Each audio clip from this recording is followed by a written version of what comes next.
Have you ever been in the middle of an argument with your spouse, and the moment a certain phrase leaves your mouth, you know you've made things worse?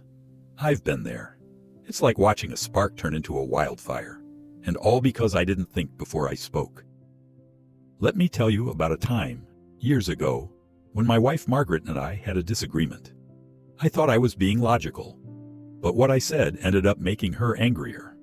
And the funny thing, I didn't even realize it until later. That one careless sentence turned a small misunderstanding into a 2-day Cold War. Marcus Aurelius once said, "You have power over your mind, not outside events. Realize this, and you will find strength."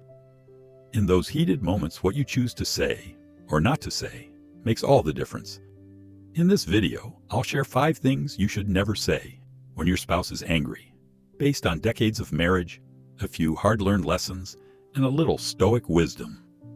Trust me, avoiding these mistakes can save you from sleepless nights on the couch and help strengthen your relationship instead.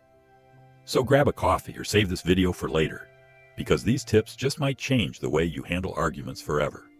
And if you find value in my stories, please hit the subscribe button, give this video a thumbs up, and share your own experiences in the comments.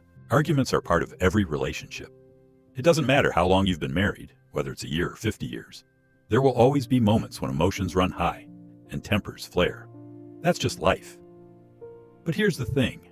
It's not the argument itself that causes lasting damage. It's how we handle it. I remember early in my marriage to Margaret, I'd say things in the heat of the moment that I thought were harmless, but they'd leave her hurt or angry for days. It wasn't until I reflected on those moments, really thought about what I was saying, that I realized the problem wasn't the argument. It was the words I used during it. The Stoics teach us that in times of conflict, we must control our impulses. Epictetus said, "First learn the meaning of what you say, and then speak." That simple advice changed how I approached disagreements with Margaret, and it might just change how you approach them too. Today, I'll share 5 things you should never say when your spouse is angry, along with practical alternatives that can help you diffuse tension, build understanding, and maybe even turn an argument into an opportunity to grow closer. Let's get into it. You'd think telling someone to calm down would help, right? But trust me, it's like pouring gasoline on a fire. I remember one evening when Margaret was upset about me forgetting an important date. I casually said, "Margaret, just calm down. Big mistake." She immediately snapped back, "Don't tell me how to feel." The Stoics teach us to focus on understanding rather than control. Marcus Aurelius said, "You always have the option of having no opinion." Instead of telling her to calm down, I could have said, "I can see you're really upset. Let's talk about it." Acknowledge her emotions instead of dismissing them. It makes all the difference. To you, it might not seem like a big deal, but to her, it's everything in that moment. I made this mistake once when Margaret was upset about how I handled a family gathering. I brushed it off and said, "Why are you making this such a big deal?"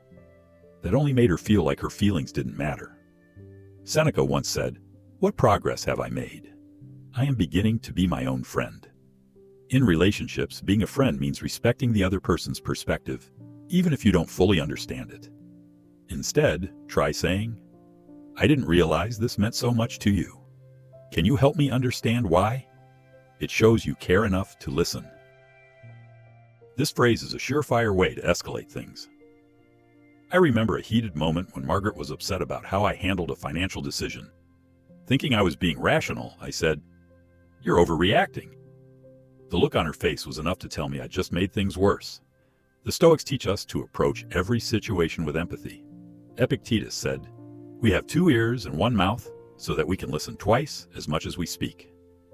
Instead of dismissing her feelings as overreaction, I should have said, "I didn't mean to upset you. Let's work through this together." Validating her emotions can open the door to real communication. When emotions are high, blaming the other person might feel like the easiest way to defend yourself. I once said this during an argument about a missed bill payment, and it didn't end well. Blame only creates distance and fuels resentment. The Stoics remind us that pointing fingers won't solve anything. Marcus Aurelius said, "You have power over your mind, not outside events." Instead of assigning blame, take responsibility for your part in the situation. A better response might be, "I see where I went wrong here. Let's figure out how we can avoid this in the future. It shifts the focus from blame to solutions. This is the ultimate relationship killer. Even if you don't mean it literally, saying, "I don't care," during an argument can feel like you're dismissing everything your spouse values. I once uttered these words during a disagreement about home repairs, and it left Margaret feeling like her opinions didn't matter. Seneca said, "A good character is the only guarantee of everlasting carefree happiness." Showing care, even in disagreement, is a cornerstone of a healthy relationship. Instead, say, "I care about what you're saying, and I want us to work through this." It reinforces your commitment to the relationship, even in tense moments. Arguments happen in every relationship, but how we respond can either build bridges or burn them. By avoiding phrases like "calm down" or "you're overreacting" and replacing them with thoughtful, empathetic responses, you can turn heated moments into opportunities for growth and understanding.